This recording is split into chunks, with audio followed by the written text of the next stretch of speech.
Isso. Deputado federal, Luiz Lauro, de 41 anos, morreu de infarto. Oxi.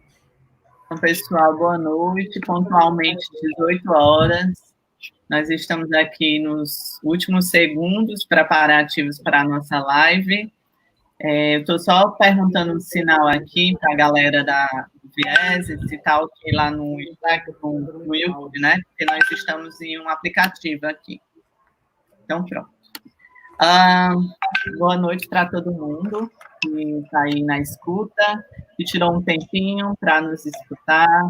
Eu queria, além de desejar boa noite, né, dar boas-vindas para os colegas, amigos, familiares, alunos, nossos queridos debatedores, né, debatedor e debatedora, para a gente do Viés, que tem tentado produzir essas redes afetivas, históricas e políticas para o enfrentamento das desigualdades raciais, nos territórios que nós atuamos, esse espaço ele é um tipo de respiro, né, que faz complexificar nosso atual cenário do atravessamento das questões raciais.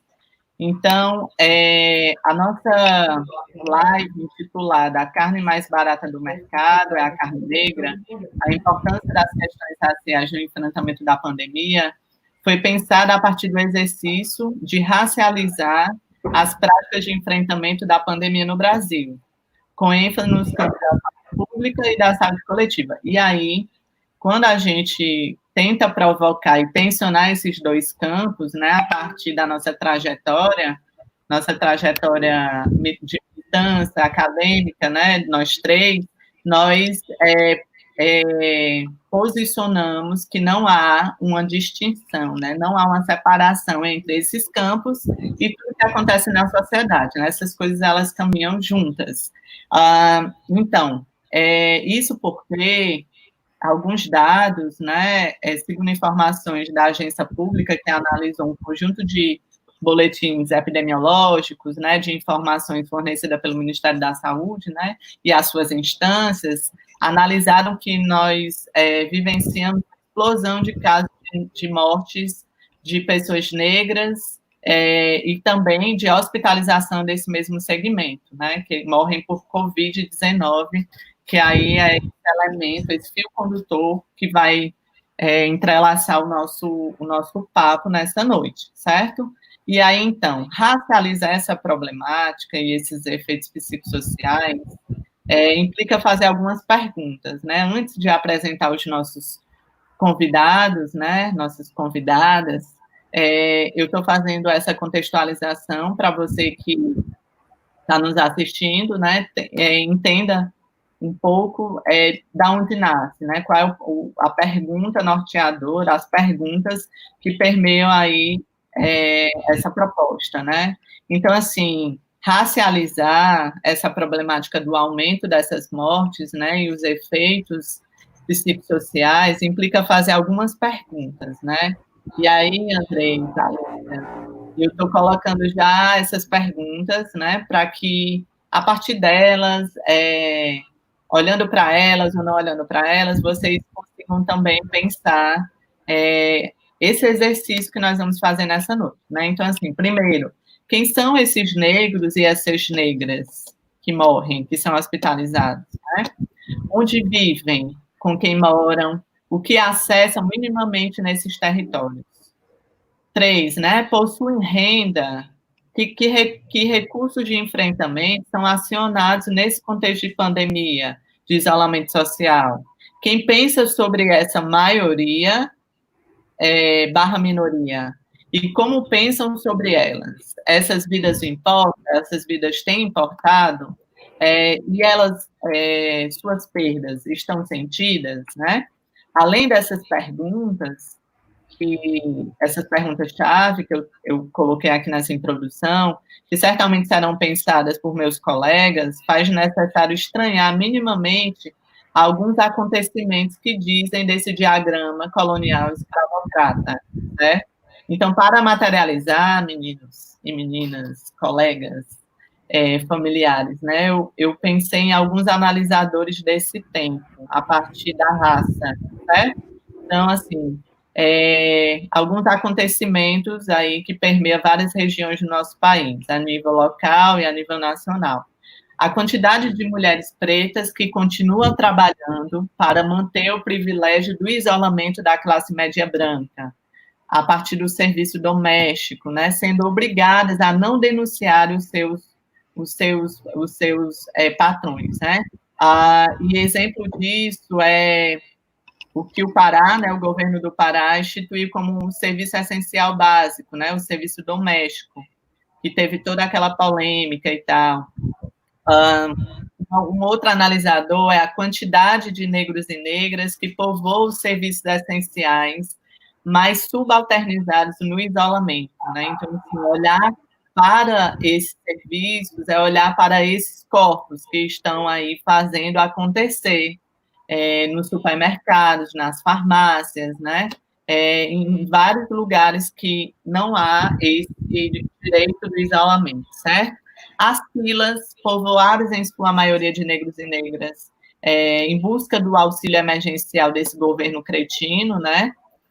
O funcionamento perverso da maioria dos presídios, hospitais de custódia e centros socioeducativos, e as mulheres negras, mães solteiras, que sofrem ter que trabalhar sem a retaguarda, né, da creche e da escola, certo?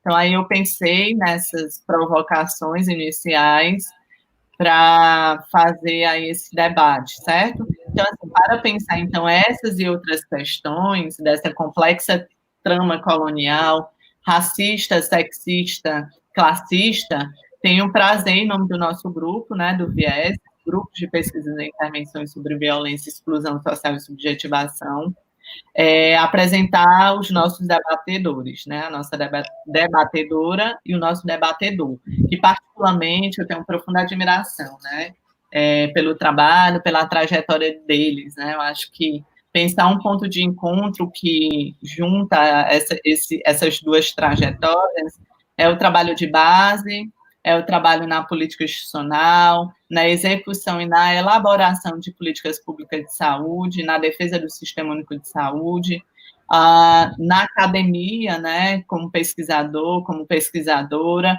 e na vida cotidiana, né, aí com os seus e com as suas, certo? Então, assim, eu vou apresentá-los, eles podem apresentar, mas eu queria dizer que é muito especial fazer essa live com vocês, considerando os últimos acontecimentos que eu particularmente vivenciei, né? E então, assim, a Thalita, aqui nossa amiga do Nordeste, lá de Pernambuco, Recife, né? Que é psicóloga, colega aí da categoria, especialista em saúde da família, mestrando em saúde pública, na Fiocruz, integrante da Rede de Mulheres Negras de Pernambuco. Deve ter muito mais coisas aí para contar, mas sua fala vai dizer aí da sua movimentação, né? O Andrei Lemos, ou Andrei Lemos, né? Então, muita gente fala com a fonética diferente, né? Então, ele é historiador, sanitarista, tecnologista, gestão de políticas públicas no Ministério da Saúde e presidente nacional da UNE-LGBT, uma pessoa incrível, que tem um percurso também muito inspirador, assim como a minha colega Thalita. Então, assim, para pensar a organização da nossa live, como é que vai acontecer? A Thalita vai iniciar com a sua exposição de 15 a 20 minutos, em seguida, nós vamos seguir com o André, com o mesmo tempo, e, por fim, nós teremos de 15 a 20 minutos para o debate, para perguntas. Então, usem a caixa de diálogo, de comentários, para mandar suas perguntas. A gente já teve algumas perguntas enviadas pelo Instagram, e nós vamos utilizar aí para provocar os nossos colegas, tá bem? Eu espero que vocês sintam à vontade e acolhidos aí nesse espaço virtual, nesse abraço virtual. É isso, gente. Thalitinha, né? Podemos iniciar. Podemos. Boa noite a todas e a todos, né? Boa noite, Luiz. Boa noite, Andrei. fiquei aqui pensando um desafio, assim, nem com a tese de doutorado eu respondo todas essas questões que você foi trazendo, né, pensando essa complexidade dessa teia mesmo, né, de significados, de sentidos, de problemas, de problematizações, né, dizer que é um prazer estar aqui hoje à noite, né, conversando com vocês, parabenizar o Vieses, é um grupo que eu já acompanho, né, há um tempo, e que eu acho muito bonito e acho muito importante a presença, né, e o trabalho que tem feito no âmbito da academia, de tensionar essa relação entre academia e movimento social, né, pensando esse ativismo acadêmico que é difícil a gente encontrar no contexto de hoje, e desse desafio também de fazer essa live, porque a gente está acostumado ao debate cara a cara, olho no olho, né? E ali sentindo a energia do coletivo, e é outra vibração, assim. Então, a gente fazer esse debate que a gente não consegue ver as pessoas que estão na roda junto, né? Para além de nós três, é bem desafiador, assim, nesse sentido, mas ao mesmo tempo bem importante no momento atual. Né, eu tenho uma trajetória muito híbrida, que vai fazer, minha fala, ela caminha muito pela discussão acadêmica, mas também pela vivência e pela construção no movimento de mulheres, movimento de mulheres negras, e traz muito desses dois lugares, né, então, já para adiantar que não sou nenhuma purista, né, de nenhum canto, assim. Também uma trajetória no serviço de saúde que dá uma outra vivência, né, como profissional. E aí essas questões que tu foi trazendo, e que é uma questão são questões que a gente já tem dialogado bastante, né, tanto aqui no contexto local, no contexto de rede estadual, no contexto de uma rede no âmbito da cidade do Recife, mas também nas discussões que a gente tem feito no âmbito nacional, né, com outros coletivos, com outros companheiros de militância e também de academia, a gente sempre faz essa discussão, né, de que, infelizmente, o que a pandemia do coronavírus denuncia para a gente não é nada novo, né, e, infelizmente, ela denuncia para as mesmas pessoas, né, porque as pessoas que não querem ver são as pessoas que implementam e que decidem sobre os nossos corpos, sobre as nossas vidas, e que insistem nessa invisibilização, né? Essa dimensão que você trouxe da colonialidade racista, sexista, ela faz com que as nossas pautas, as nossas demandas, né, as nossas necessidades, elas sejam conscientemente invisibilizadas. E aí a gente vai trazendo alguns elementos, né? Uma discussão que a gente tensiona muito de que a gente ouve muito falar e que a gente tem tentado tensionar mais, na verdade, é sobre essa perspectiva democrática da pandemia, né? A gente tem ouvido muito isso, não, a pandemia ela é democrática porque ela atinge todo mundo. E na saúde pública a gente vai fazer a discussão que não, as doenças não são democráticas. Quando a gente tem um grupo de risco que é mais vulnerável à doença, né, que é mais vulnerável à complicação, que é mais vulnerável à morte pela doença, a gente não tem uma doença que é democrática, né, ela vai matar um público específico, principalmente no contexto brasileiro, porque quando a gente vai fazer a discussão sobre saúde da população negra, a gente sabe que, por exemplo, a maioria dos diabéticos hipertensos são pessoas negras, e a gente sabe que a hipertensão tem uma carga histórica, né, alinhada à escravidão, à escravização e a todos os traumas sociais que a população negra está submetida. Né, quando a gente vai pensar o índice de alcoolismo, né, o uso de drogas, a dificuldade de acesso a uma alimentação de qualidade, né, são fatores de risco. Por exemplo, as grávidas que já estão, né, no grupo de risco, de uma gravidez de risco, que são mulheres geralmente negras que têm outras dificuldades, as mulheres que sofrem mais violência. Então, esses grupos, quando a gente vai ver o grupo de risco do Covid para além da idade, né, porque aí esse tem um fator de tensionamento também, né, que a população branca ela vive mais do que a população negra, né, a gente morre mais cedo por conta das várias dimensões do racismo.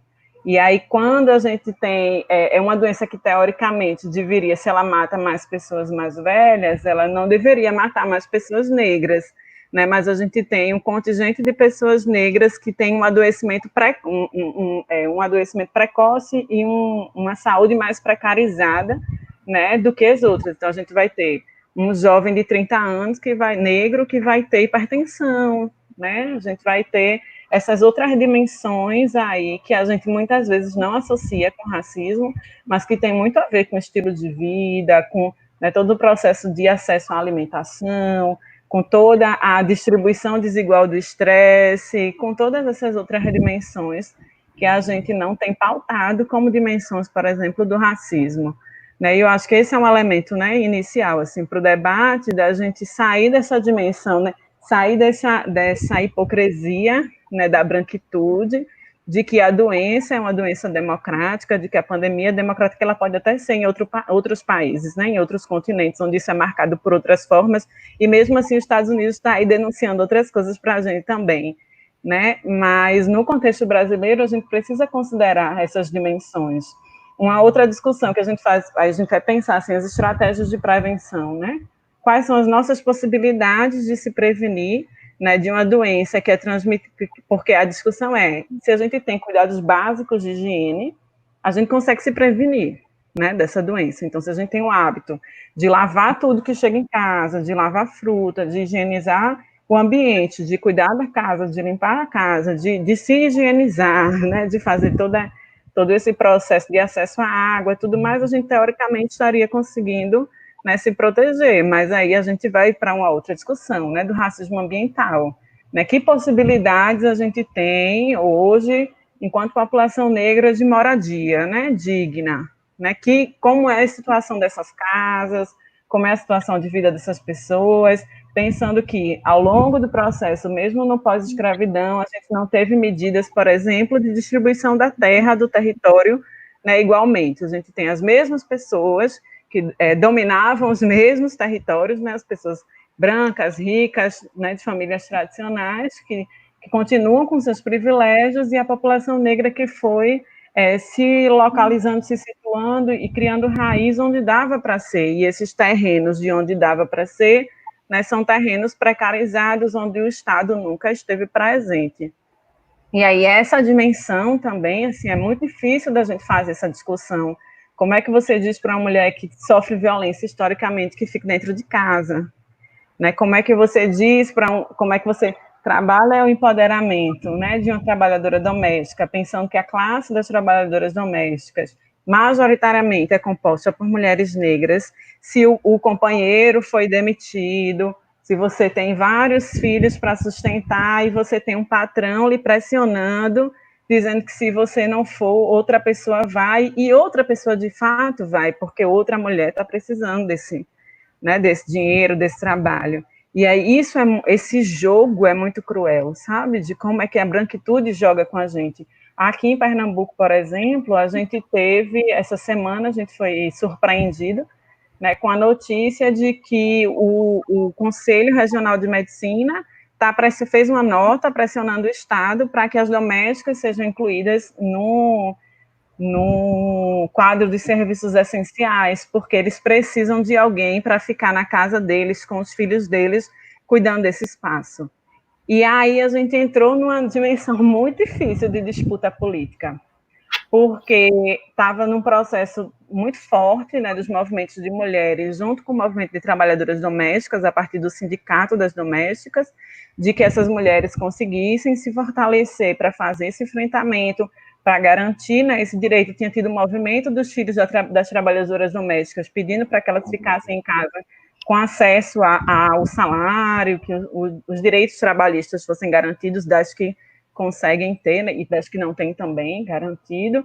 Mas aí, quando o Conselho de Medicina se posiciona dessa forma, ele cria uma disputa desleal, né, porque os médicos, eles têm poder de dizer que não vão sair de casa para tratar o povo enquanto eles não tiverem essas pessoas na casa deles. E, ao mesmo tempo, a pressão psicológica, porque a gente sabe, por exemplo, que a relação de opressão, né, do trabalho doméstico, como assim, um dos últimos vestígios, né, da Casa Grande, dessa relação Casa Grande-Senzala, uma das formas de exploração dessas mulheres é a partir do envolvimento emocional, né, é a partir do vínculo, é a partir do cuidado. Então, são mulheres que estão sendo acusadas, né, denunciadas por essas famílias que elas dizem amar, né? As famílias que dizem amá-la estão sendo acusadas de abandono e de negligência. E isso é muito difícil de manejar, né? Para a gente, assim, tem sido muito complicado fazer essa discussão, porque ela traz várias dimensões do racismo que a gente vai tentando desvelar o racismo em todas as suas faces, e a gente não consegue, né? A gente chega no fundo do poço, ele sempre consegue ser mais fundo ainda. E aí, isso tudo que tu foi falando no início, né? Eu acho que esse dilema da trabalhadora doméstica, ele traz essas imbricações todas, né? E do desafio que é para a gente fazer isso, assim, ao mesmo tempo com o Estado que tem, aí pensando no nível estadual aqui, né? Ele tem projetado tudo para o enfrentamento ao coronavírus, diante da apatia, não sei nem se eu posso chamar apatia, né, do governo federal, né, na figura do presidente. E aí a gente tem, na verdade, nem a apatia, acho que é diante da necropolítica que tem sido, né, implementada, assim, descaradamente. E aí a gente tem esse conflito de poder, a gente tem esse conflito de ideias, a gente tem esse conflito de discurso, e a gente tem uma população que está jogada aí no meio do caminho, e um problema da saúde que é histórico e que a gente também denuncia, e que mesmo a gente dentro, né, do sistema e do serviço, é difícil de fazer discussão, que é a colonialidade, né, do saber, do poder, do sujeito, assim, o quanto a saúde, ela ainda reproduz uma lógica colonial, né? Ela ainda reproduz o pensamento e as práticas do fazer da branquitude, né? E também dessa lógica machista, né? Pensando essa intersecção que essas coisas não estão desarticuladas. E aí a gente não tem, por exemplo, uma mensagem dirigida para a população negra. A gente não consegue ter, pensando que a população negra é a maioria da população brasileira, a população negra é a maioria dos usuários do SUS, a população negra visivelmente, mesmo sem a gente ter os dados, né? Visivelmente a gente consegue perceber que é quem tem morrido do Covid, e a gente não consegue se comunicar com essa população, porque esse discurso da democratização da doença é o discurso proposital que invisibiliza essas questões, né? E a gente não consegue fazer essa incidência maior, mais efetiva. E aí a gente aqui tem essa dificuldade. Por exemplo, um desafio grande é a atenção primária, né? A gente tem um sistema único de saúde que foi desfinanciado, né? Desde a aprovação da emenda constitucional 95, a gente já vivia com sucateamento, né? E agora a gente vive o desfinanciamento, né? Não tem dinheiro e cada vez tem menos dinheiro para o SUS. E isso fez com que a gente já tivesse um atraso muito grande para as próprias demandas da população, né? Isso tudo pensando tanto a saúde, a gente está no espaço da universidade, né? O quanto a gente sabe.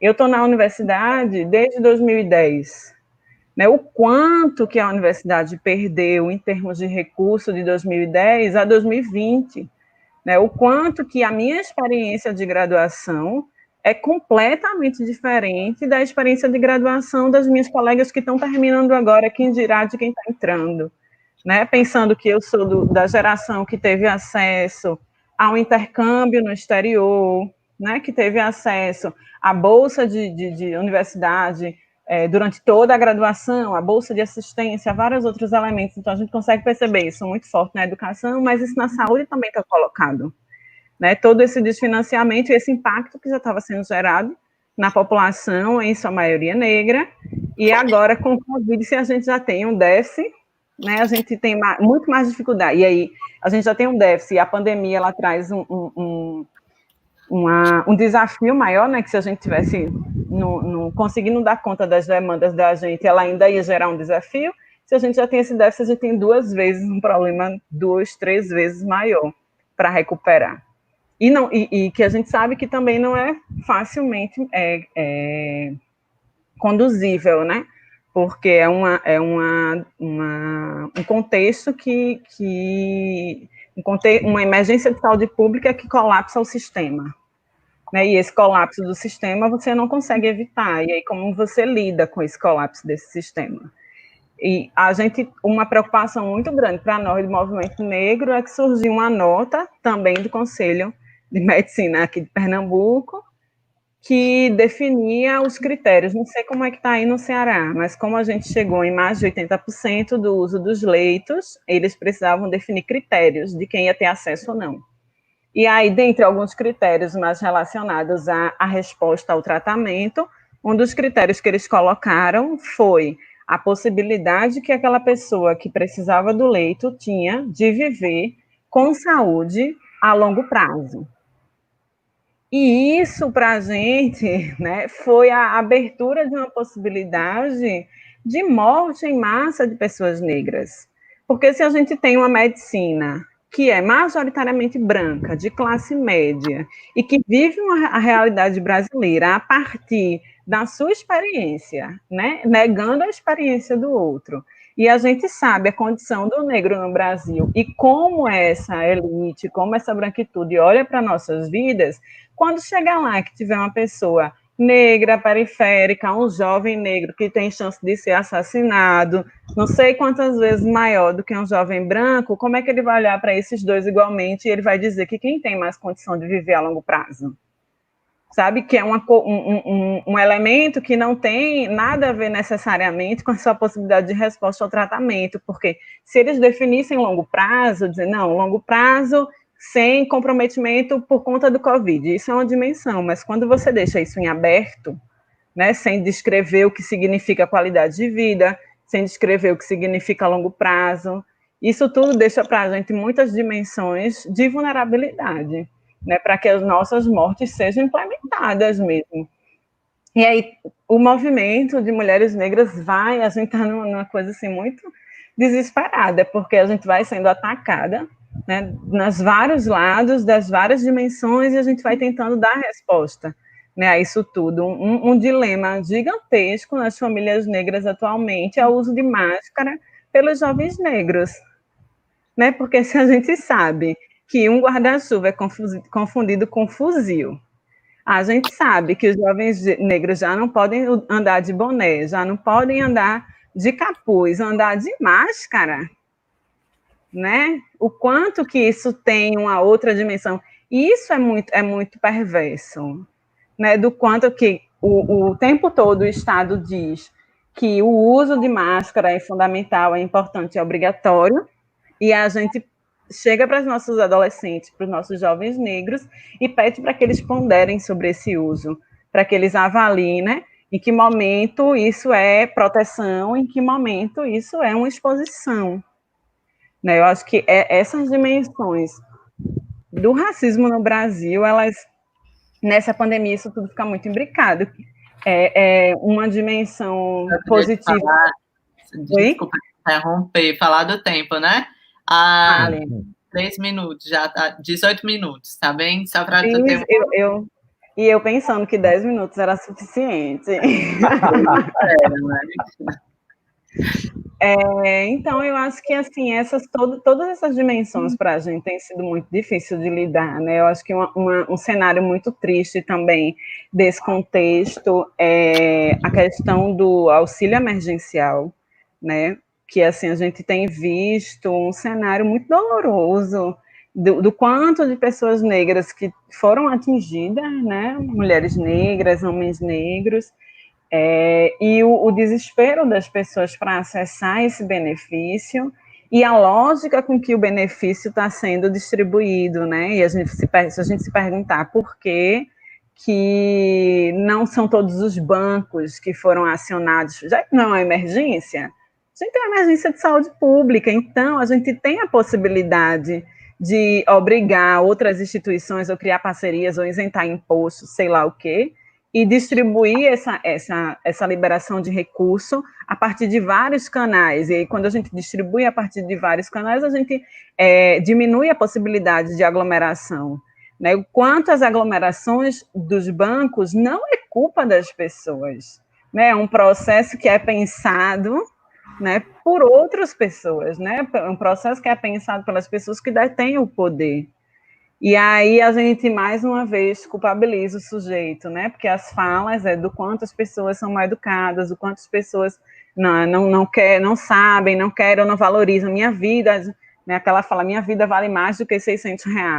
Só que é muito fácil você dizer isso quando você tem seus filhos com a barriga cheia, né? E aí essa dimensão assim muito perversa de um presidente que negligencia o vírus, né? Que negligencia a doença, que não acredita na ciência, desacredita, né? Na verdade, a ciência, desacredita o SUS, desacredita várias instituições, ao mesmo tempo, na contradição, ele quer implementar a cloroquina, a hidroxicloroquina, que para que você vai implementar uma coisa se você diz que a doença não existe, né?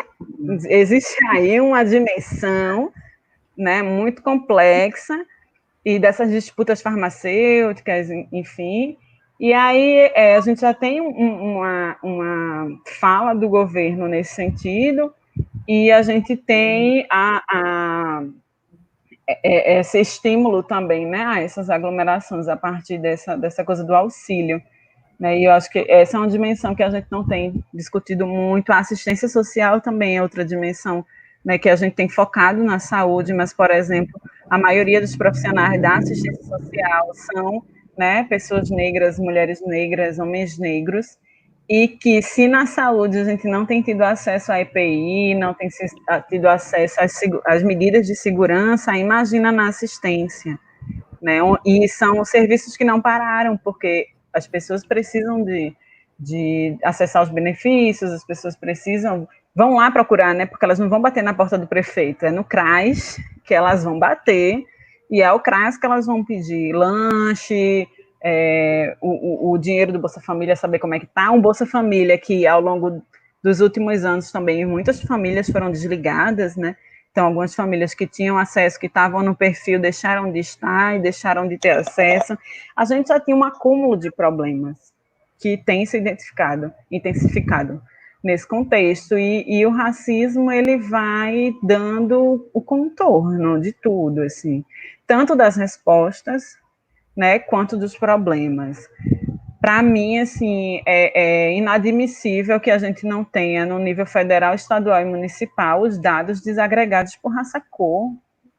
Sabe, é inadmissível como é que você, gestor, né, desagrega por sexo, por idade, faixa etária e não desagrega por raça-cor, né, sendo um país, né, sendo num país como o Brasil.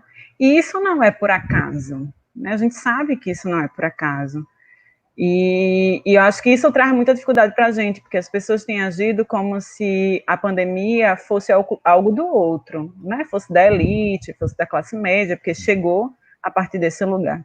E eu sigo defendendo, assim, que se a gente consegue ter acesso aos dados desagregados e a gente consegue conversar com o nosso povo, dizendo, olha, somos nós quem temos morrido. Todo mundo adoece? Adoece. Mas na hora que a gente chega lá na fila do SUS, não tem leito para a gente.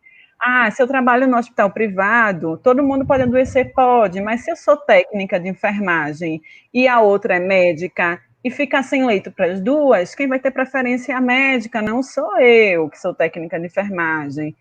A maioria das técnicas de enfermagem são mulheres negras. A maioria das pessoas que moram na comunidade são pessoas negras, somos nós que estamos adoecendo mais, tendo dimensões mais graves da doença, né, e tendo dificuldade e tendo morrendo, na verdade, né? A forma como isso impacta nossas vidas é diferente. Por exemplo, Manaus, não é todo mundo que está sendo enterrado em cova coletiva, sabe?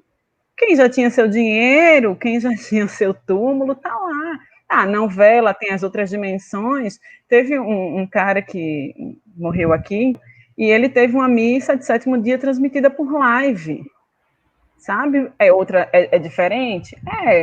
De você estar lá presencial, da família vivenciar o luto, mas para as famílias negras isso não é uma realidade, nem tão perto. Eles têm uma igreja no terreno que eles roubaram da gente, né? Essas famílias que a gente tem aí, que tinha os canaviais, que tinha as coisas todas, que a gente trabalhou para eles, não teve direito a nada. E aí, essa dimensão de como é que a gente faz essas articulações, né? De como é que a gente percebe essas outras coisas que permeiam a vida da gente, que permeiam o cotidiano da gente, que vão prejudicando, né, nossas relações familiares e que vão afetando nossa saúde mental. Acho que é outro tema de live, né, gigante sobre saúde mental da população negra no contexto de Covid. Mas, assim, a partir do que tu trouxe, tentando dar uma geral, né, e também deixar um debate mais tranquilo, né, menos acadêmico e tal, eu acho que é um pouco por aí, assim, do que a gente tem pensado, e fico aberta para ouvir, né, o que Andrei tem para dizer e também para as contribuições e perguntas. Thalita, a gente quer agradecer pela tua fala, uma fala muito estimulante para a gente desenhar e tornar complexo esse panorama, né, que eu comecei ali, humildemente, no início da minha fala. Eu fui anotando algumas coisas, agora nós vamos passar para a fala do André, mas eu queria só lembrar quem está nos assistindo que envie as perguntas, né, usem a caixa aí de diálogo para nos enviar essas provocações, né. Antes disso, a gente fez uma enquete com perguntas e a gente já tem umas aqui sorteadas, tipo Bombom Garoto, para que vocês consigam aí pensar, tá bem? Então, Andrei, é contigo aí.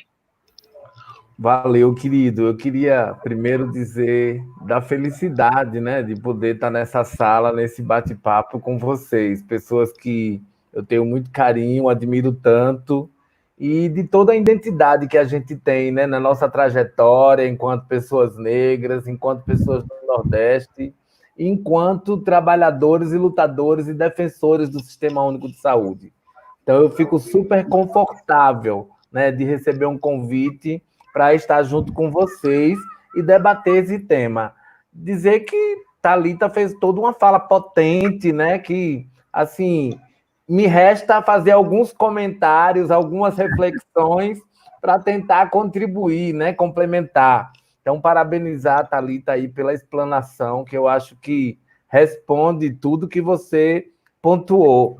Mas eu acho que, no meu lugar, né, de historiador e depois de sanitarista, né, eu fiz mestrado em Políticas Públicas de Saúde pela Fiocruz de Brasília, e no meu mestrado eu estudei exatamente o processo de formação em saúde da população negra.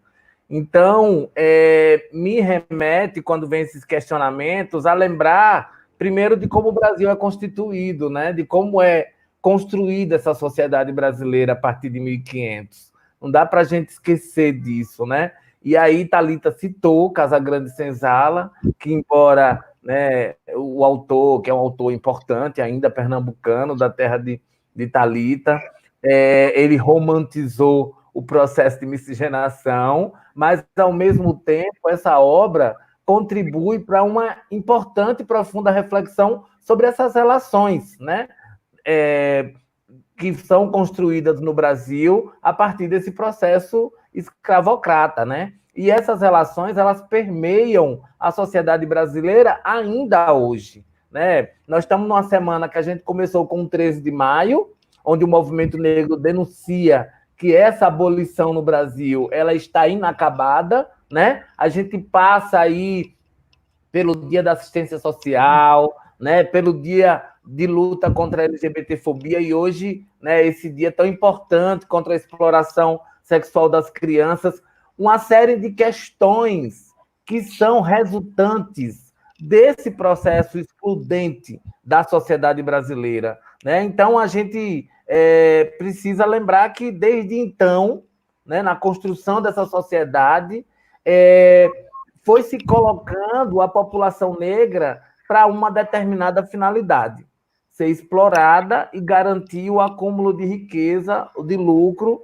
de determinado grupo populacional, que era assim o senhor de engenho, e que depois foi assim vários imigrantes. Então, o que foi que mudou de fato nessas eleições ao longo desses 4 séculos, ou até 132 anos depois da tal abolição, né? Na verdade, a gente ainda tem uma sociedade bastante desigual. E quando a gente, né, vai falar de um processo de construção de democracia, de república, a gente vai pensar que, na maior parte das vezes, nós tivemos uma sociedade autoritária, uma sociedade que o tempo todo delimitou até onde a mulher pode ir, até onde a população negra pode ir, até onde a juventude pode ir, né? Então, a gente vai se construindo esses grupos, esses segmentos populacionais que vão ter muito menos direitos, né? Muito menos direitos. E, ao longo desse processo, também foi se invisibilizando as lutas raciais, tentando que apagar da memória do povo brasileiro que existia uma desigualdade entre essas pessoas, né? Entre as raças, entre as etnias. Então, isso foi construindo, né, a ideia de um sujeito cordial, onde a gente tinha uma sociedade de democracia racial e que não tinha maiores problemas. Então, a gente também não pode esquecer que nós estamos numa sociedade capitalista.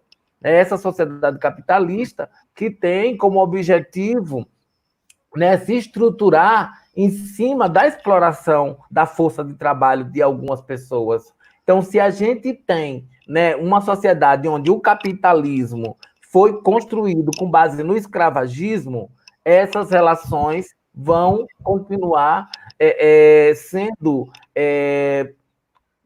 digamos assim, mantidas, né, para garantir o status quo de um segmento da população. Nós vivemos um sistema onde os herdeiros desse sistema, né, da escravidão, né, tanto os homens brancos quanto a população negra, né, continuam se mantendo em determinados espaços. Quem tem o poder na política, no judiciário, na justiça, né, na promoção da justiça, né, na ciência, né? Então, quando a gente vai se alterando esse quadro, a gente vai vendo um movimento de negação da ciência. Olhe, vamos lembrar que parte dessa população hoje que diz que a ciência, né, não presta, não serve para nada e tal, não dizia isso há 30 anos atrás. Esse é um discurso que vai nascer porque a universidade virou um lugar de mulher e preto, né? Então, eles se incomodam com as pessoas que ocupam esse espaço. Veja, a deslegitimação, por exemplo, do papel da Fiocruz, porque é comandado por uma mulher. A gente vê os setores mais conservadores dizendo, mas é um setor de esquerda, né? É um setor que privilegia determinados grupos políticos, deslegitimando o lugar por ser espaço, por ser dirigido por uma mulher. Então, toda vez que o sistema capitalista, na história da humanidade, entra em colapso, alguém paga a conta. Alguém paga a conta. Nós estamos numa crise desde 2007, né, que foi se aprofundando o desemprego, a violência, uma série de questões. E quando a gente vê agora, com mais essa crise sanitária, que é uma crise global, né, a gente vê o governo propondo medida provisória de reduzir salário de trabalhadores. Salário de trabalhadores, né? E aí, quem é que trabalha sem equipamento de proteção individual, né? Quem é que é obrigado a trabalhar para que a economia não pare? Para que os donos do capital não tenham prejuízo lá na frente. Então, mais uma vez, quando a gente vai olhar os números dos desempregados, a gente sabe quem são esses desempregados no Brasil, quem está na informalidade. No Brasil, nós temos uma média nacional do desemprego de 12,7%, mas quando a gente vai fazer o recorte racial, 10% são brancos, né, entre os desempregados. E os que se auto-identificam como pretos e pardos somam mais de 30%. Ou seja, pretos e pardos, a população negra, tem 3 vezes mais chance de ficar desempregado, né? E quando a gente vai, por exemplo, para o recorte de sexualidade LGBT, esse número chega a quase 22%. Então, é importante que a gente mostre, né, que esse lugar do desemprego, da informalidade, da fome, da falta de saneamento básico, das questões relacionadas ao racismo ambiental, como o Thalita tão bem colocou, tem cor, tem gênero, né? Tem raça e tem classe social. E nós observamos mais um número que eu quero dar aqui para ilustrar o nosso raciocínio. 52% da população que está ocupada né, 52%, aliás, 52% da população que está ocupada, desses 52%, 45% são mulheres e 64,6% são homens. Então, mais uma vez, a gente mostra um quadro altamente de desigualdade. E quando chega a pandemia da Covid-19, né, as pessoas vão trazer uma pandemia que a gente não conhece direito, que ainda falta muita informação, né, que, inclusive, a pesquisa, inclusive, não, as universidades brasileiras estão colaborando muito, né, mas a gente sabe que tem muita informação. E aí, o que é que a gente vê? Quem é a primeira pessoa a morrer no Rio de Janeiro? É uma empregada doméstica. Olhe que a pandemia, a epidemia começou ali pela classe média, as pessoas que vêm do exterior, né, que têm condições de fazer viagem para a Europa, para os Estados Unidos, mas quem primeiro morre é uma mulher negra empregada doméstica. Então, a partir daí, a gente que é do movimento negro, a gente que tem esse compromisso com o princípio da equidade dentro da saúde pública, a gente começou a ficar atento. Mas nós temos um governo que pouco está preocupado com isso, né? Porque é um governo que é herdeiro de um sistema político e econômico escravocrata e que acha que, de fato, a população negra é para estar, de fato, né, se vir como bucha de canhão, né? Então, nós vivemos hoje uma sociedade onde o debate do enfrentamento à epidemia está polarizado, né? As pessoas acreditam, né, no discurso do presidente da República, de que ou você defende a economia ou você defende a saúde, como se fossem duas questões completamente separadas. Olha, veja, eu estava olhando os relatórios do Ministério da Saúde e eu estava vendo, por exemplo, que em 2018 o Sistema Único de Saúde pagou mais de 20 bilhões de procedimentos radioterápicos. Isso não é economia? Claro que é economia. Quando a gente vai olhar a quantidade de pessoas que trabalham na saúde, mais de 6 milhões de brasileiros são trabalhadores da saúde, ou seja, 3% da população brasileira. Isso não é economia? Então, a saúde, né, sendo, nesse momento, bem organizada, né, e atuando da sua melhor forma, ela também está movimentando a economia. Mas, né, o neoliberalismo quer desresponsabilizar o Estado e jogar a conta no colo da classe trabalhadora, da classe mais pobre. E quem é essa classe mais pobre no nosso país? É a população preta.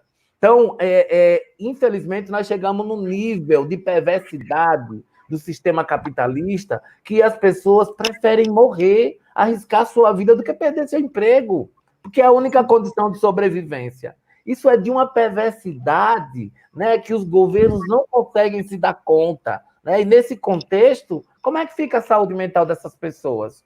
Como é que essas pessoas traduzem o seu comportamento em promoção de saúde, em garantir a sua autoestima, sabendo que a qualquer momento elas podem passar fome, elas podem perder o lugar que ela tem de moradia, se atrasar o aluguel, né, se não pagar as contas. Nós estamos vendo N exemplos das pessoas que estão morrendo por todos esses motivos. Né? As pessoas, mas eu não posso parar de trabalhar. E aí as pessoas se apegam a várias situações. Né? Muitas vezes, né, se colocam, porque Deus vai me proteger, porque eu tenho que sair mesmo, eu não posso ficar em casa, e vai se apegando a essa situação, né, e vai ultrapassando esse limite entre a vida e a morte e colocando a sua vida e a vida da sua família em risco.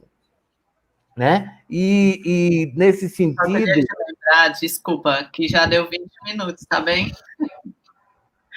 A minha fala? Aham, deu. Jura? Tá bom, eu vou só concluir.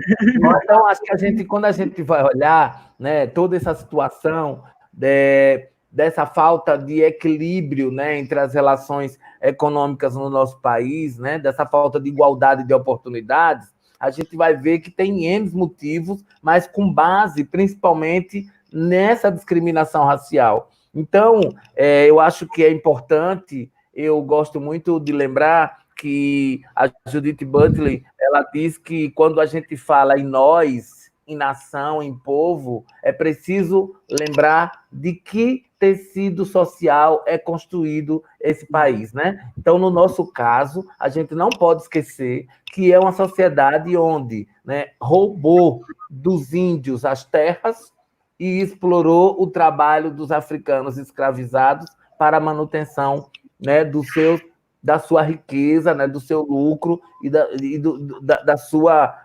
dos seus sonhos, né? Então, essa população de indígena, essa população negra, não teve direito a ter acesso, né, aos bens que produziram. E isso se perpetua até hoje. A Organização Mundial de Saúde lançou uma campanha recentemente que eu achei muito interessante, né, e todos os equipamentos da ONU têm chamado a atenção dos países, principalmente na América Latina e no Caribe, da importância de reconhecer que esse mar de desigualdade aumenta ainda mais a vulnerabilidade das pessoas. Então, é preciso que o Estado brasileiro volte o seu olhar na hora de pensar e de formular essa política pública. Não adianta ir para a televisão e dizer lavem as mãos, use máscara e álcool com gel e fique em casa. É importante que pense políticas públicas com recorte de equidade de gênero e equidade racial. Na hora que a gente pensa, né, que todo o conjunto da família está em casa fazendo teletrabalho, até na classe média, a gente vai ver que a mulher vai ter mais dificuldade de produzir, porque muitas vezes ela é responsável pelo trabalho doméstico. Eu estava vendo um relato, uma pesquisa, uma revista científica que pontuou que, nesse período, as mulheres produziram menos artigos, sendo que a gente tem muito mais mulheres na pós-graduação. O que significa dizer que as condições de vida dessas mulheres não estão asseguradas em pé de igualdade. E quando a gente vai para o recorte racial, a gente vai ver ainda que esses números ainda são muito mais tristes, né? Então, acho que nós estamos vivendo um cenário de acirramento da violência, né, de desnudamento da desigualdade. As pessoas estão falando e estão se comportando como se esse mundo tivesse sendo descoberto agora, como se fosse a Covid que trouxe o racismo, né, e toda essa situação de desigualdade na saúde da população negra. Na verdade, a gente já tinha tudo isso e as pessoas não queriam ver, porque é a população que está em subemprego. Quando a gente vai olhar essas pessoas que morrem, a gente vai ver quais são as suas condições de trabalho. Muitas vezes trabalham na alimentação, trabalham com transporte público, né? Trabalham fazendo transporte de alimentos. Uma série de situações que são considerados um mercado de trabalho com menos condições, né, de mobilidade ou de acesso a uma proteção, né, individual melhor. Então, a gente precisa de pensar que como a gente vence, né, essa política genocida que fica o tempo todo dizendo que tem que usar cloroquina em todo mundo, como se fosse o grande remédio, e, na verdade, é mais uma alternativa que a necropolítica está encontrando para continuar o genocídio da população negra e pobre. Palmas para vocês. Gente, olha, a gente está com o nosso horário com a margenzinha, né, dentro do meu cálculo de 15 minutos de atraso, dentro do que eu tinha programado, mas aí, então, vamos seguir, certo? Eu queria agradecer quem está aí online. Nós estamos numa live que nós temos de 45 a 50 pessoas online permanentemente acompanhando o nosso debate. Claro, né, com as pessoas que entram e saem, aí é um outro número, então isso é muito legal.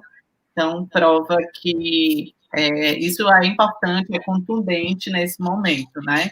Agora nós vamos para o esquema das perguntas, mas antes eu queria colocar algumas questões, né? Eu acho que Thalita traz um recorte a partir do Pernambuco, Recife, o André vai trazendo nessa linha genealógica aí para a gente pensar as atualizações desses regimes de poder colonial.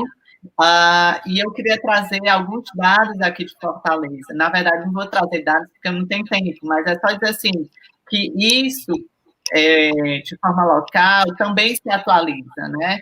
Quando a gente vai para os dados da vigilância epidemiológica, aqui da Secretaria Municipal, mesmo a célula de vigilância do governo do Estado, quando eles vão mapear territorialmente a distribuição do Covid, né, e não só na contaminação, mas também na incidência das mortes, a gente percebe assim, o gráfico ele nos mostra, né? Claro, tem muitas oscilações nesse processo, mas assim, ele vai para uma contaminação maior nas regionais mais favorecidas da cidade, né? Estou fazendo aqui um pouco, né? Obviamente, esses dados, inclusive, agora devem ter mudado, mas eu estou trazendo como analisado aí para a gente debater junto do que vocês colocaram, né? Então, assim, você olha para as regionais mais favorecidas, você vê uma contaminação um pouco maior no início da pandemia aqui em Fortaleza. Quando você vai para a periferia, mesmo tendo os dados menores nesse início de contaminação, são os maiores dados de morte dessas comunidades, desses bairros nessas regionais. Então, isso diz muito do que Thalita trouxe, de que essa democratização da doença, ela é perversa, né? Porque da forma que acomete determinados corpos, né? Diz para a gente desse racismo aí. Então, assim, tem várias outras questões que a gente pode dialogar nas perguntas, né?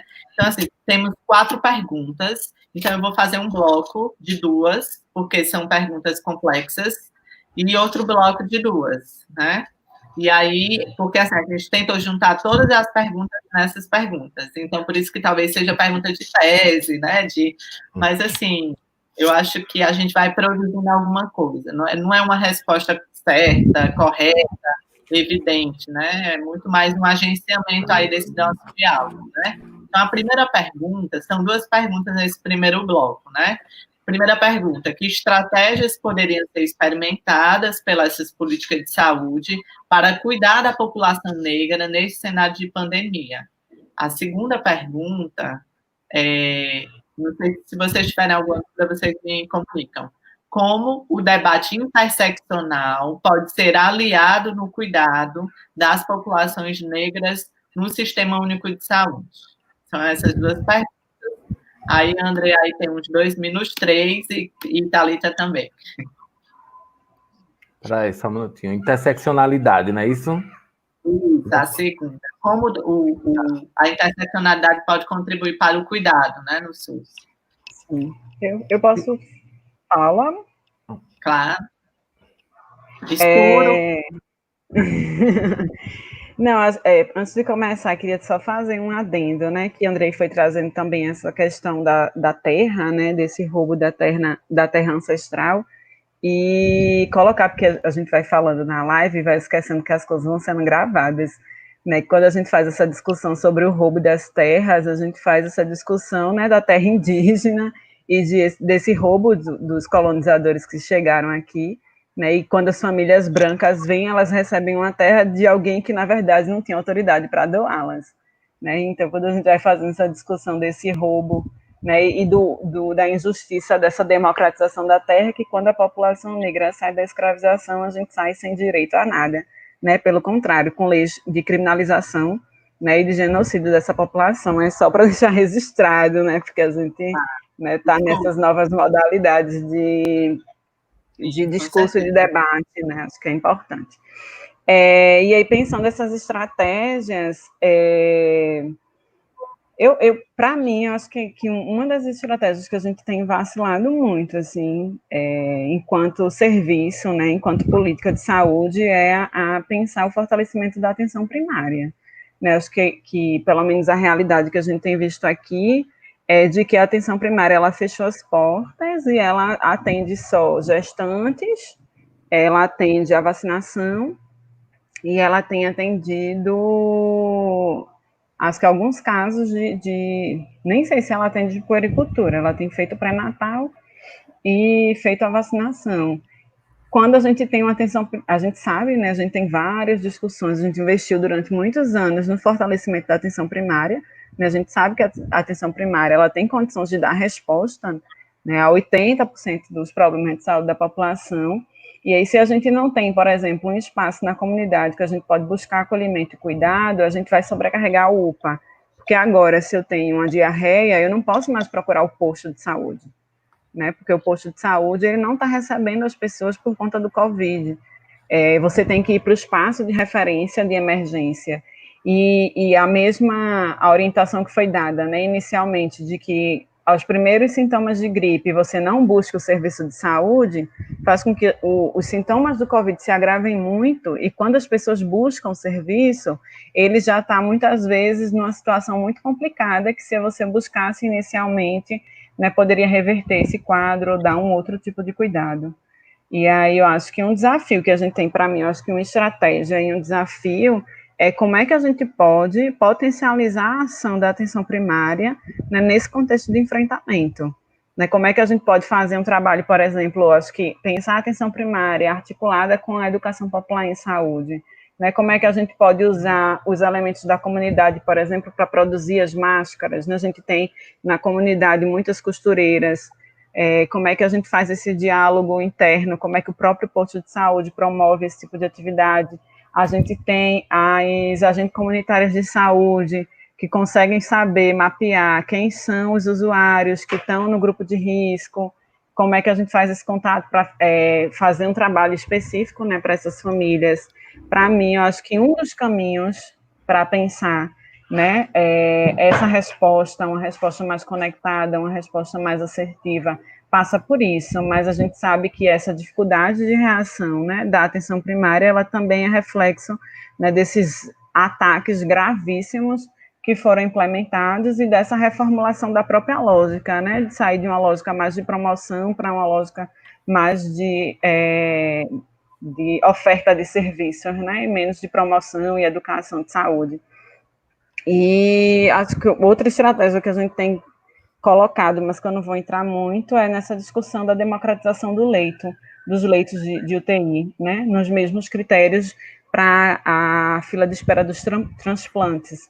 Porque, por exemplo, a gente sabe que a rede privada, ela detém mais leitos de UTI do que o SUS. E se, num contexto como esse, tudo fosse regulado pelo SUS, a gente teria a possibilidade de acesso igual para todas as pessoas. Né, e essas desigualdades no acesso ao leito, elas seriam minimizadas. E acho que é uma discussão profunda para a gente fazer, pensando que, né, a maioria dos hospitais privados, eles têm dinheiro do SUS. Né, eu acho que é muito difícil a gente ter um hospital privado que funciona independente, né, do dinheiro e do recurso público. Eu acho que é um caminho de pensamento também. E esse debate interseccional, minha gente, é um desafio que a gente vem colocando na saúde já há muitas décadas, né? Acho que o Andrei consegue falar um pouco mais disso, mas, assim, o quanto que a gente tem dificuldade de pensar que a mulher não é só o útero, né? Que o homem gay não é só o HIV, né? Que o homem não é só a visita, né? Que o homem precisa também de atenção integral, de um homem negro, e como é que a gente pensa violência no serviço de saúde, né? Um desafio, assim, os profissionais fingem que não vê o olho roxo, fingem que não vê. Eu tinha um território que as mulheres, que eu trabalhava, que as mulheres chegavam queimadas. Ninguém sabia explicar porque naquela comunidade tantas mulheres chegavam queimadas no serviço de saúde, mas é uma coisa que as pessoas não querem ver, também não sabem lidar. Então, pensar essa discussão, a discussão interseccional, teoricamente, politicamente, a gente tem conseguido fazer, mas fazer isso se tornar uma prática, né, operacionalizar isso ainda é um desafio muito grande, e eu não sei dar muita resposta, né, a gente tem algumas experiências, né? Eu tive uma experiência com um grupo de saúde mental, que a gente foi fazer um grupo de mulheres, percebeu que era a demanda de saúde mental, e aí percebeu que eram mulheres negras, e aí a gente vai na condição do grupo, articulando essas outras dimensões, mas tem muito mais a ver com a sensibilidade do profissional que faz a condução, né, do que com outra coisa, assim, pensar também como é que a formação profissional, né, porque eu acho que desenhar só a política não resolve se a gente não tem profissionais que conseguem enxergar isso. Aí eu vou fechando por aqui, senão eu vou me estender mais. Depois eu queria que você falasse da experiência da bike lá da Rica. Sim, certo. Seria interessante. No outro bloco, tá bem? Tá bom. Obrigada. Tá Vamos bom. lá. Então, eu acho que essas duas perguntas, elas dialogam muito entre si, né? Como cuidar melhor da população negra em tempos de pandemia e como inserir a interseccionalidade na hora de pensar o cuidado. Na minha opinião, elas estão extremamente imbricadas, né? Eu usaria 3 palavras-chave: intersetorialidade, interdisciplinaridade e transdisciplinaridade. O que é que eu estou querendo dizer com isso? É que eu acho que num contexto como esse, tão complexo, né? Eu acho que o problema não pode ser visto apenas como um problema da saúde ou do Sistema Único de Saúde. Seria importante, assim, pegando o exemplo de outros países, que o conjunto de alternativas para resolver o problema, né, instaurado dentro da crise sanitária, seria que tivesse um comando único, interfederativo, envolvendo diferentes pastas. Eu não vejo como a gente sair desse processo pandêmico sem grandes prejuízos, sem envolver os diversos atores políticos, né? Então, o que é que a gente olha? Ah, tá, que importante você ter o comando ali da autoridade sanitária. Mas, por exemplo, quando a gente vai falar de situação econômica, né, do desemprego e tal, é importante também que a economia, que a assistência social, que a previdência, que todas essas áreas estejam agindo coletivamente, pensando quais são as políticas públicas, quais são os dispositivos constitucionais que podem ser acionados para garantir a proteção dessas pessoas. Porque nós vamos voltar um pouquinho aí no tempo e lembrar daquele lindo e maravilhoso discurso do Sérgio Arouca na abertura da 8ª conferência, né? Saúde não é só o posto de saúde na minha comunidade.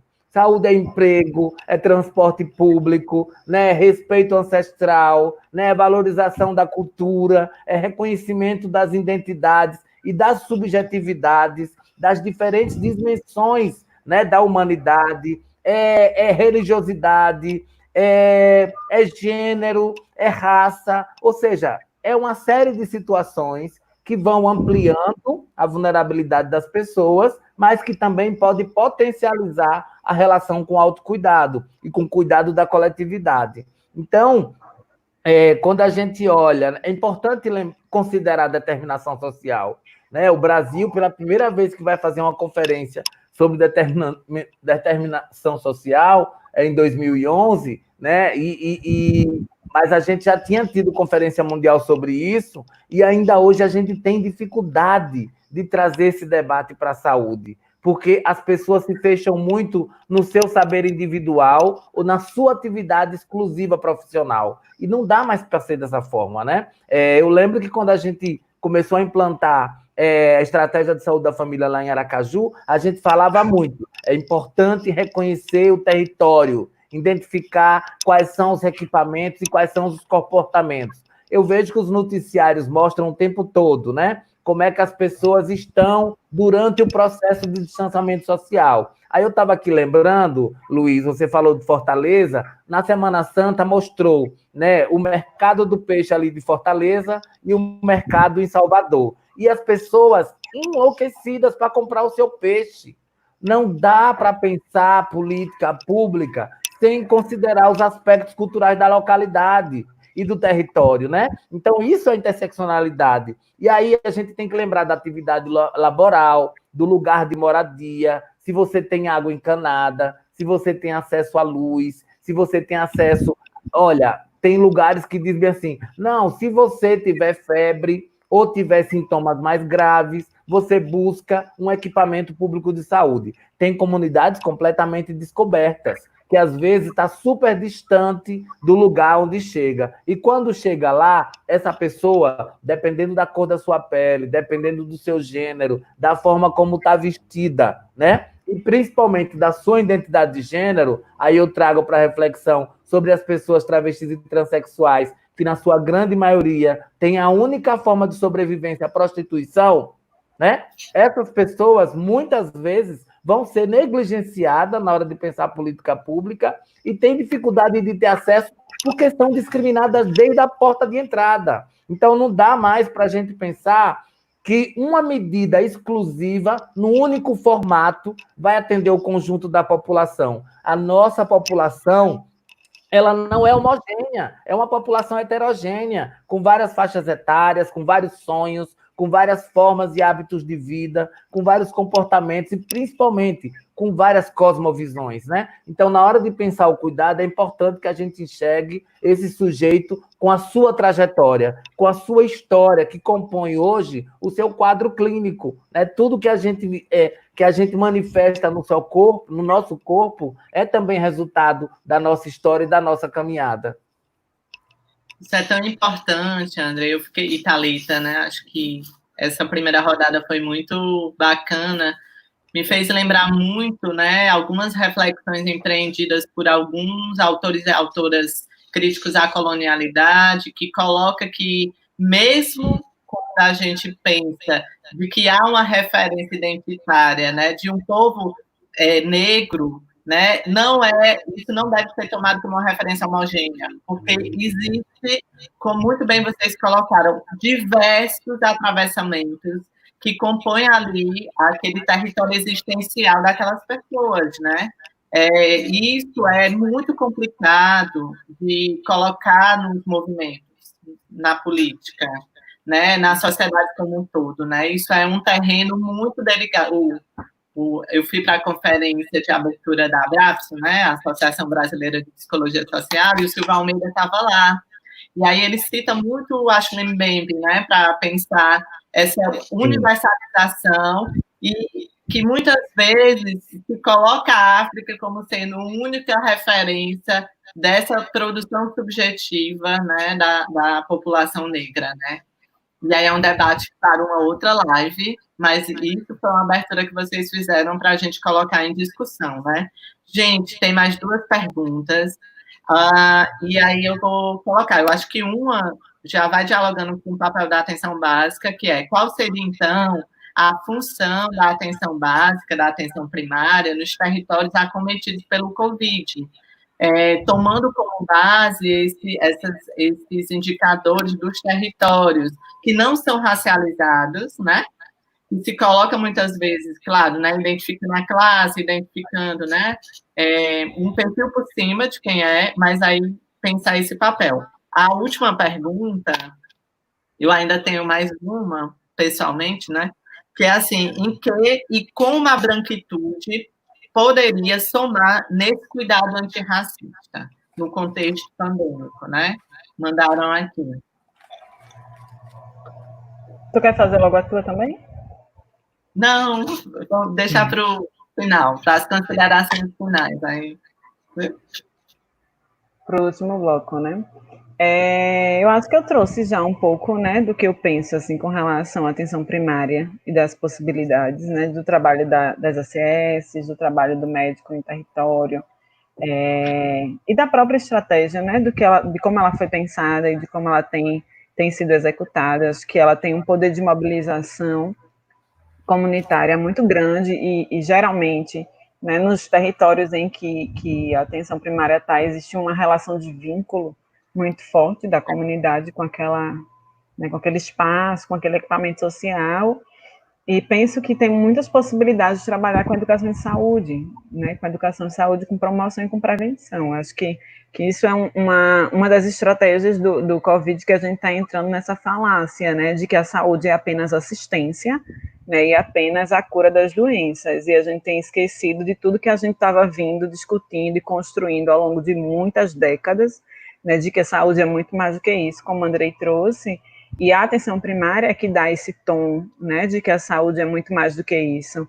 Eu acho que a gente está precisando criar um contradiscurso, né, com relação à pandemia, de como é que a gente pode criar outras estratégias, porque essa coisa de ter que ficar em casa, do isolamento social, acho que ela inibiu tanto a população quanto os próprios profissionais de fazer essa outra atividade, né?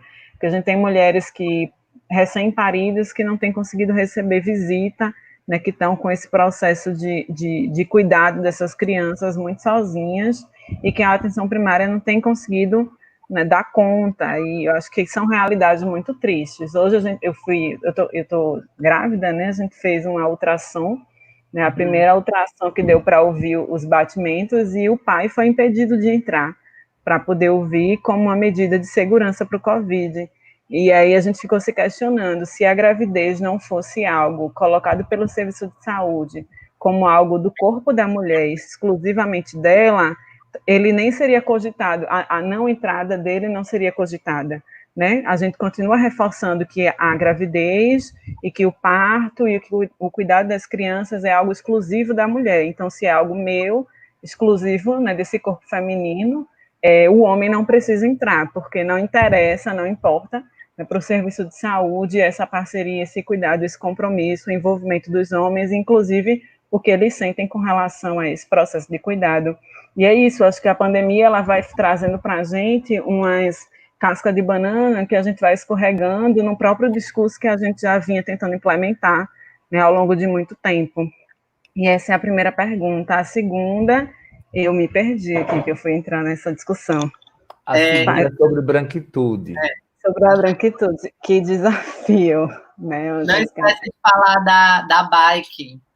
Sim, tá, a da branquitude. Eu acho que é uma discussão que a gente já faz constantemente, né? De que a branquitude precisa se repensar e se revisitar, né? E pensar como é que a gente constrói uma educação antirracista, uma postura antirracista, né? Uma forma de se colocar antirracista, como é que você descentraliza o mundo, né, de você e pensa esse mundo mais plural, né? Eu acho que com os profissionais de saúde, pensar mesmo essas estratégias, né? Como é que eu posso, que é isso, como é que eu preciso enxergar que a comunidade onde eu atuo é uma comunidade negra, não apenas uma comunidade pobre, né? Eu preciso enxergar que existem outros elementos naquela comunidade que falam por ela e que fazem sentido para ela, que não faz sentido para mim, porque eu venho de outro lugar, e esse outro lugar é o lugar da branquitude.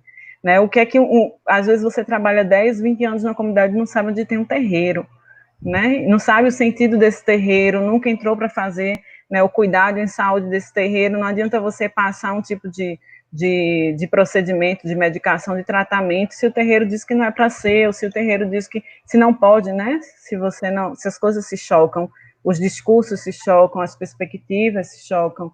Então, eu acho que é muito é uma atitude muito individual também, sabe? Acho que é coletiva, mas também individual, de como é que eu abranjo a minha perspectiva sobre o mundo e como é que eu vou olhar o mundo desse outro sem demonizar, sem ridicularizar, sem folclorizar e entender que nós somos muito plurais. Eu estava lendo uma matéria dizendo, né, o quanto que teve um empresário que disse que a pandemia na elite, né, e na classe média alta tinha acabado, que o problema agora eram as favelas. E aí você mostra essa imagem do Brasil partido, né? Se eu consigo dizer que a pandemia acabou para o meu grupo, mas não acabou para o outro, é porque isso está muito segmentado, né? Essa visão de que eu só consigo olhar para minhas próprias relações, de como é que a gente consegue compreender o Brasil como esse país diverso, né, multicultural, enfim, multirracial e outras dimensões também para pensar essas estratégias. Eu acho que eu não tenho muita resposta, porque eu acho que a branquitude precisa construir essa resposta, né? A gente tem tentado construir respostas para a população negra, a partir da população negra, e acho que a branquitude precisa se repensar e construir também a partir dela, claro que em diálogo, claro que bebendo, né, de outras fontes, de outras epistemologias, mas acho que é uma coisa que precisa se autoproblematizar também, né, e entender que o protagonismo, né, de algumas histórias, de algumas discussões, de algumas lutas também não é dela e de como é que a gente faz isso. Mas acho que é um desafio que a gente tem aí para longo prazo, assim, no contexto acadêmico, no contexto político, né, em várias dimensões. E sobre a história da bike, a gente construiu, né, a gente tá saiu de uma pandemia, que foi a do Zika, né, de uma epidemia, na verdade, do Zika, que atingiu fortemente as mulheres, né, e as famílias, principalmente de comunidade, para entrar nessa do Covid. Eu acho que eu percebi que eu não tinha nem superado a pandemia do Zika, né, porque agora, além de não poder pegar o Covid, eu também não posso ser picada por um inseto, porque, né, tem o Zika, e aí você fica nessa dimensão de tudo ser no corpo da mulher, né, e de como é que a gente negocia essas coisas esses paradoxos. E aí, na pandemia do Zika, a gente tem um coletivo que construiu uma estratégia de comunicação na comunidade, que naquela época a gente não precisava fazer isolamento, de construir uma bicicleta de som com distribuição de material informativo e de preservativos. Então, a gente ia de porta em porta, ia na casa das pessoas e conversava, né, com as mulheres, com os parceiros, com os homens, no bar, no restaurante, no cabeleireiro, e aí a gente falava um pouco, né, dos sintomas, né, do Zika e da exposição e dos grupos mais vulneráveis e de quais eram os nossos direitos sexuais e reprodutivos no contexto da pandemia, da epidemia, e também ensinava as pessoas a usar o preservativo, o lubrificante, apresentava às mulheres o preservativo feminino, né, preservativo vaginal, para conhecer essas ferramentas e estratégias de prevenção. E é isso, acho que a pandemia do Covid traz uma outra dimensão, que é essa do isolamento, né, que a gente não consegue estar nesse contato tão direto, mas também como é que a gente não deixa isso morrer e cria outras formas. A gente não conseguiu trazer por outras questões, né, para esse momento, inclusive por vulnerabilidades do grupo, né, de que também não pode estar tão exposto, mas acho que são caminhos que as comunidades têm conseguido construir também. Acho que muitas comunidades do Rio de Janeiro criaram as estratégias de agente de saúde, né, da comunidade, que mapeia essas pessoas que estão com algum adoecimento, que eu tenho achado legal também. Obrigada. Vamos lá, querido. Então, eu acho que, primeiro, lembrar, né, do papel da atenção básica, que parece que está cada dia mais esquecido, né? A questão do vínculo, da ordenação do cuidado, da longitudinidade e da integração do usuário na rede.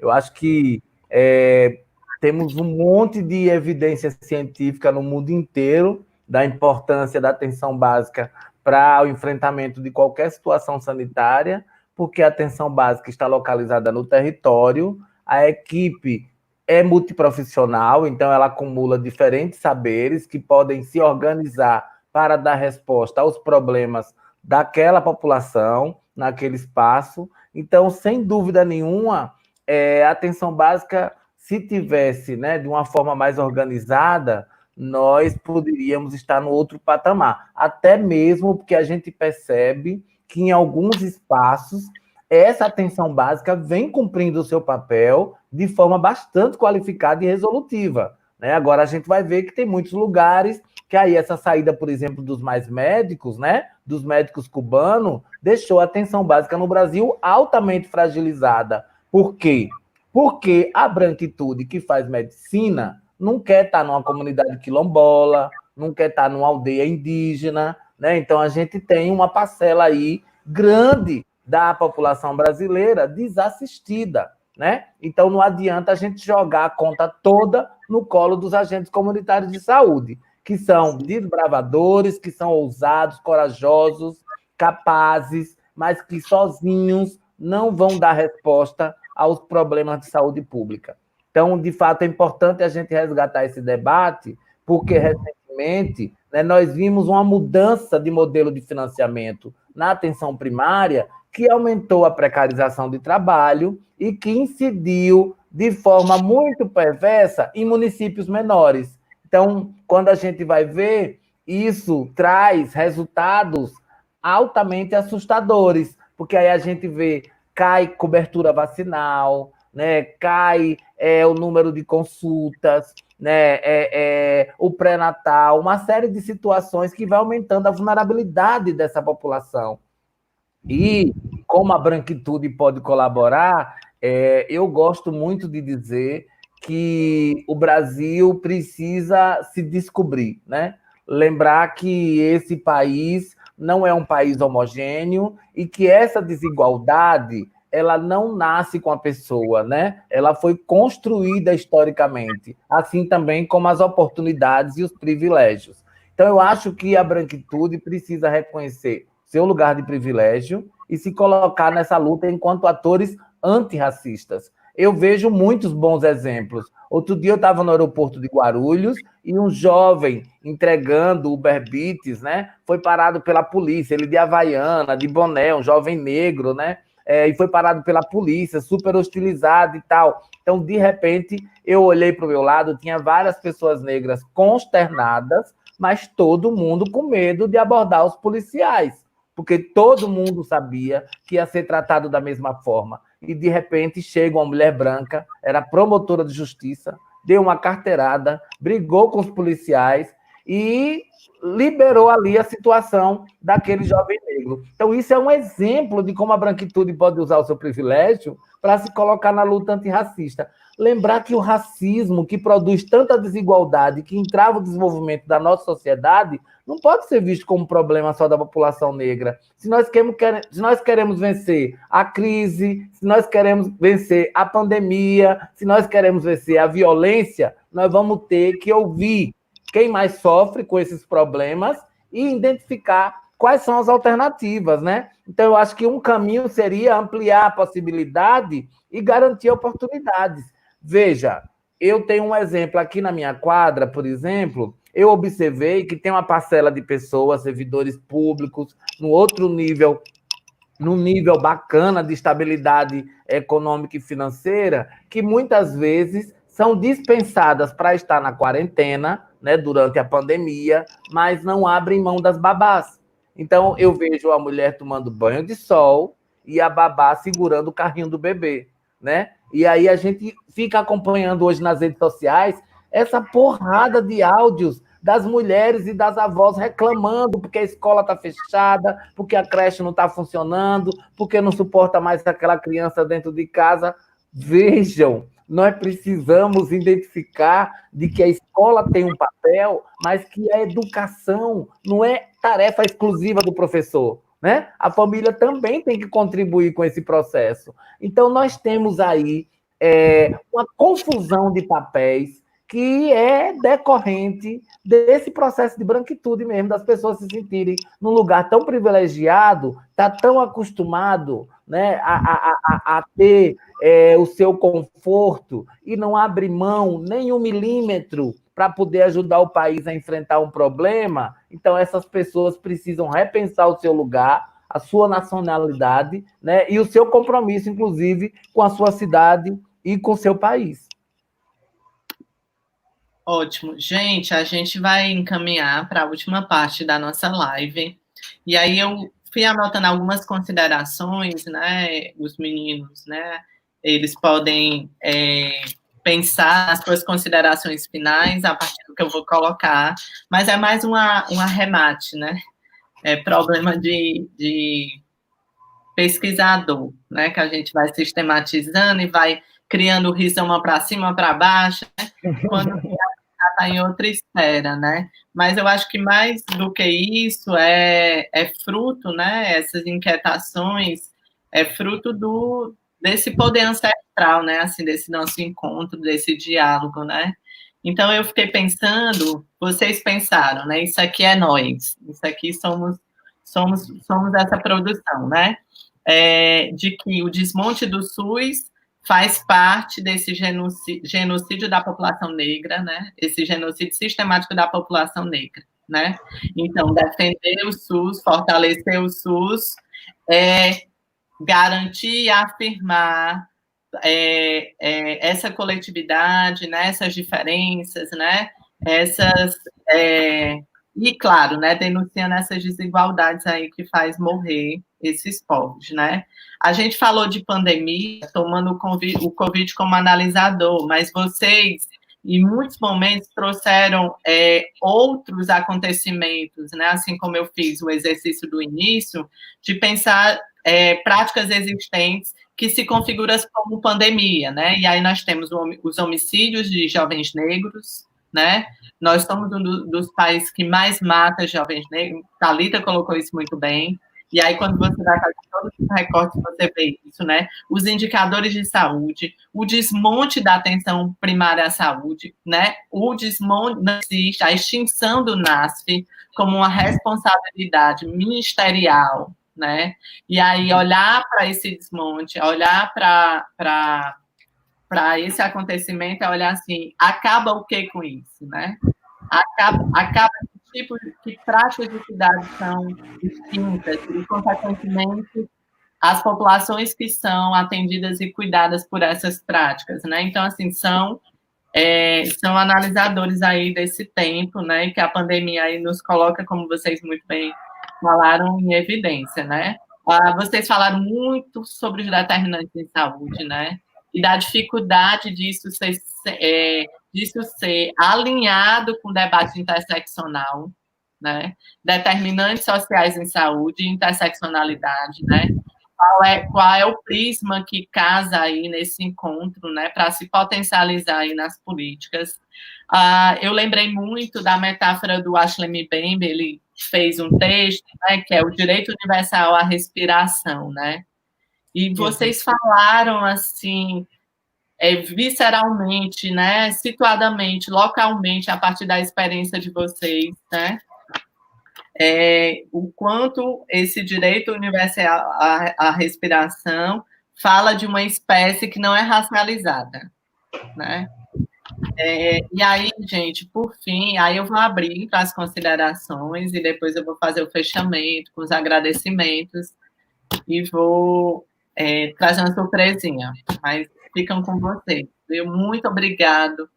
Esse momento foi muito bacana, viu? O Viés agradece e foi muito rico, assim. Vai ficar disponível essa live e eu vou mandar para os grupos, né, quando eu participava lá da política de saúde, para que outras pessoas consigam pensar essas questões no seu serviço, no seu cotidiano, na elaboração, no monitoramento, né, na implementação de políticas, né, municipais e estaduais nesse momento. Luiz, acho que só para finalizar, né, com essas suas provocações, pensar que defender o SUS é uma, né, das nossas missões nessa luta antirracista. Né? Acho que defender o SUS é um caminho, mas problematizar o racismo dentro do SUS também é outro caminho que eu acho que está muito vinculado, né? Porque é isso, a gente defender só, enquanto pessoas negras, não basta a gente defender as políticas públicas, a gente tem que defender, tem que denunciar e tem que incidir política e coletivamente sobre elas, né, para que elas se façam valer para a gente diante desse Estado racista e de todas essas dimensões. Né, e agradecer também, né, acho que foi uma experiência boa, né, de dialogar com vocês hoje à noite. Acho que trazer, né, que a frase problematizadora para a chamada da live, né, que a carne mais barata do mercado é a carne negra, e de trazer uma contraafirmação, né, que nós estamos aqui para dizer que não, né, que a carne mais barata não é a nossa, né, não é a carne negra, né, que pode ser para eles descartáveis, mas que a gente tem feito, né, uma outra discussão, outra dimensão, e nós estamos dispostos e dispostas a lutar por nossas vidas, né, a lutar por nossa carne, e acho que é um elemento que traz para a gente de um despertar para essa discussão, e inclusive de afirmar que não, que a gente quer muito melhor, é o que a gente diz aqui, né, a gente quer, além de sobreviver, a gente quer viver, né, e a gente tem lutado e construído isso nos nossos quilombos, né, esse aqui é um espaço de quilombo, né, onde a gente se identifica, onde a gente tem uma luta que já é anterior a esse momento, a gente já tem uma identificação e uma construção, e onde cada um está, né, tá nesse mesmo alinhamento, mas quando a gente se encontra, isso se potencializa ainda mais, né, que a gente possa multiplicar esses quilombos que existem na gente e que existem com a gente. E acho que por aqui eu vou encerrando. Eu também quero agradecer a oportunidade e dizer para vocês do Vieses que a gente segue à disposição para poder construir outros debates como esse, que foi super bacana, né? Poder estar entre pares e falando de um tema tão importante. Mas eu queria lembrar, para finalizar, de que em 2016 é apontado no Brasil como chave para resolver o problema da crise econômica a emenda constitucional 95. Essa emenda que congela os investimentos, né, nas políticas sociais. Então, ela vai afetar diretamente a organização da rede de proteção social, de saúde pública.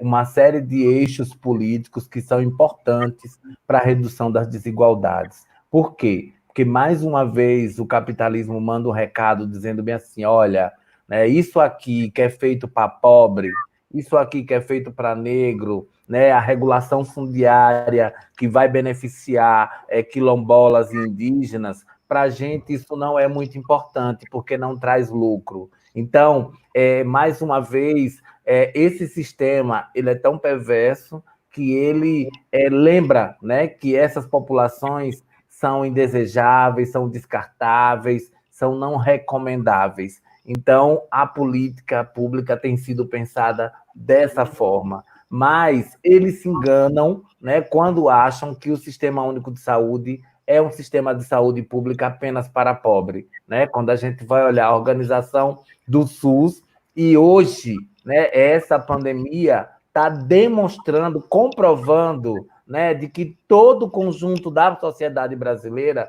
precisa de um sistema de saúde pública forte, eficaz, mas, sobretudo, equânime, né? Então, eu acho que, infelizmente, mais uma vez na história do Brasil e da humanidade, muita gente precisa perder a vida para chamar a atenção da sociedade dos nossos reais e profundos problemas. Essa desigualdade construída a partir do sexismo, do racismo e da misoginia, ela precisa acabar. Então, que a gente bravamente, ousadamente, corajosamente aproveite esse momento para chamar a sociedade a essa reflexão, né, de que nós precisamos garantir esses equipamentos funcionando, precisamos revogar essa emenda constitucional e mais SUS e menos coronavírus.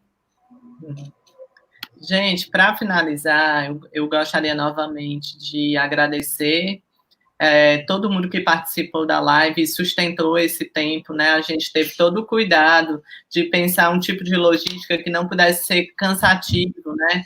O tema, a temática, a problemática, ela já é muito densa, né? Mas, assim, como vocês sabem, né, existe muitos desdobramentos e as complexidades, né, que surgem, elas merecem uma atenção. Então, eu queria agradecer os debatedores, né, Thalita, o Andrei, vocês são pessoas, são os meus amigos pessoais, vocês sabem. A gente tem relações profundas, enraizadas, né, de um encontro que se deu a partir do Ministério da Saúde, mas que está aí na vida, na luta, na caminhada, e eu queria dizer para vocês que é muito bom sentir essa energia, né, e poder, de alguma forma, proporcionar ela para outras pessoas que não conheceram vocês, né? E aí, eu queria também agradecer todas as pessoas que construíram essa proposta de live, né? Nós estamos vivendo momentos muito difíceis, né? Perdendo pessoas próximas, com familiares adoecidos, né? Com problemas financeiros, né? E, assim, as pessoas ainda assim conseguiram tirar o tempo para dedicar uma energia para a construção dessa live, porque isso aqui é só uma ponta, né? Por trás é todo um bastidor, né? Vocês sabem, a gente vai dialogando, vai construindo, e eu queria agradecer o Vieses, né, por ter coragem de colocar essa pauta, essas e tantas outras, né? E para finalizar, gente, eu queria ler para vocês, né? Cantar eu não canto, mas essa live, quando eu fui pensar no início dela, no desenvolvimento, na mediação para o final das considerações, eu lembrei muito do hino, né, da Mangueira, o hino campeão da Mangueira, né, que é o enredo História para Ninar Gente Grande, né, que foi campeão em 2019, e aí eu queria, porque eu acho que eu estava vendo um professor meu, ele ganhou uma máscara, ou fez uma máscara que era escrita bordada, né, tudo vai passar. Depois de tudo isso, haverá carnaval. Era algo assim, né? Achei lindo isso, né? Depois do Covid, ou depois da pandemia, depois do isolamento, depois de todo esse genocídio, haverá carnaval, né?